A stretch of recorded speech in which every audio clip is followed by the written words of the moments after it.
What is book arrangement? গ্রন্থগুলি কিভাবে কি ধরনের আসবাবে বিন্যস্ত হবে সেটি রীতিমতন পরিকল্পনার বিষয়। পূর্বে গ্রন্থাগারগুলিতে কাঠের আলমারি বা তাকে গ্রন্থগুলি বিন্যস্ত হতো। বর্তমানে স্টিলের আসবাবের প্রচলনই অধিক মাত্রায় দেখা যায়। গ্রন্থগুলির বিন্যাসের মধ্যে বৈজ্ঞানিক দৃষ্টিভঙ্গি থাকা উচিত।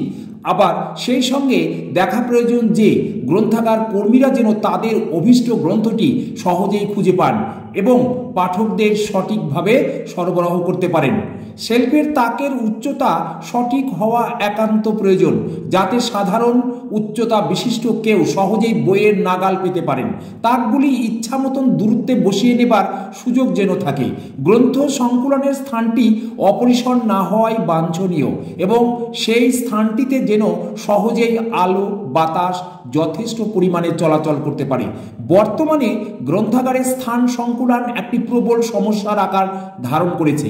যে পরিমাণে বই গ্রন্থাগারে আসে সেই পরিমাণে পর্যাপ্ত স্থান গ্রন্থাগারে থাকে না।